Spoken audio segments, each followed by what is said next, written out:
Hello అండి, రుచి kitchens wow. ఈరోజు రెసిపీ వచ్చి బిస్మిలాబాద్. 2 కప్పులు రైసు, అరకప్పు కందిపప్పు.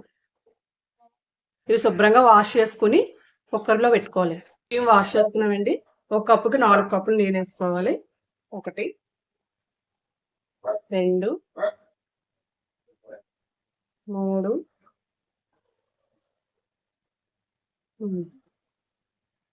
కొంచెం అంత పసుపు వేసుకోవాలండి.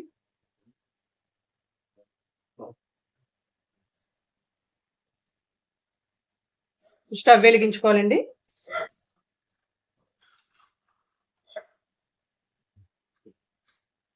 కుక్కర్ మూత పెట్టుకొని 4 విజిల్స్ రానివ్వాలి. కప్పు ఆనపకాయ ముక్కలు, బిస్మిలాబాద్కి కప్పు ఆనపకాయ ముక్కలు, 1 కప్పు ఉల్లిపాయలు, 4 ములక్కాడ ముక్కలు,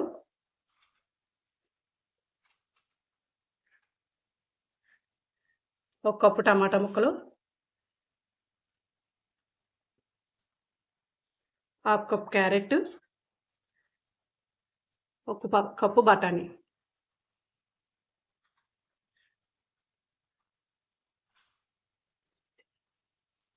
ఇంత చింతపండు నానబెట్టుకోవాలి. 1 కప్పు చింతపండు రసం, తగినంత ఉప్పు,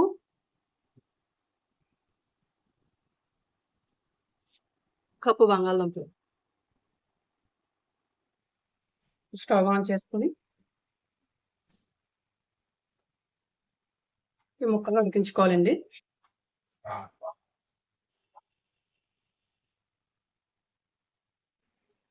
ఇప్పుడు ఉడికిపోయిందండి. ఇది రైస్ ఉడికిపోయింది.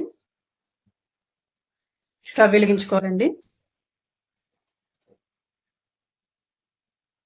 కొంచెం చింతపండు పులుసు, 1 కప్పు చింతపండు పులుసు, చిన్న బెల్లం ముక్క, 1 స్పూన్ కారం,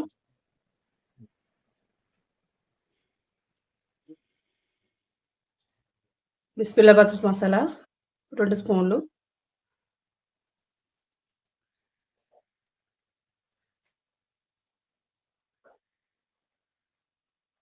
తగినంత ఉప్పు, రుచికి సరిపడే ఉప్పు,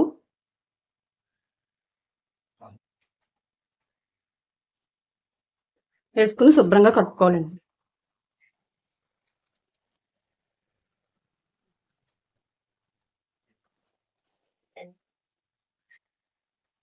ఇందాక ఉడికించుకున్న ముక్కలు ఉన్నాయి కదండి, ఇవన్నీ ఇందులో వేసుకోవాలండి.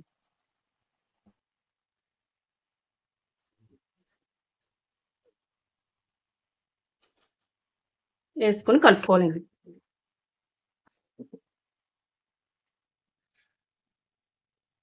ఇంకో కప్పు చింతపండు రసం వేసుకోవాలండి.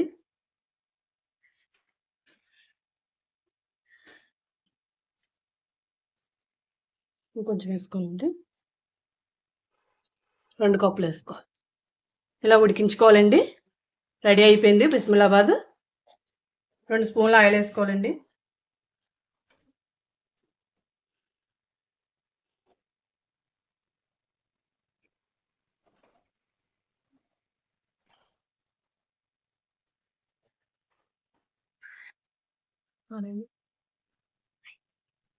తాలింపు వేసుకోవాలండి. ఆవాలు, జీలకర్ర, పచ్చనపప్పు, 2 ఎండుమిరపకాయలు తాలింపు వేసుకోవాలండి. కొంచెం కరివేపాకు వేసుకోవాలండి. కొంచెం ఇంగువ,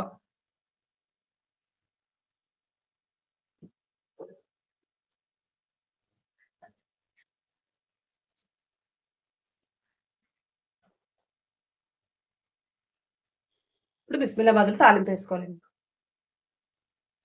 ఇప్పుడు రెడీ అయిపోయిందండి. సర్వింగ్ ప్లేట్లో తీసుకోండి.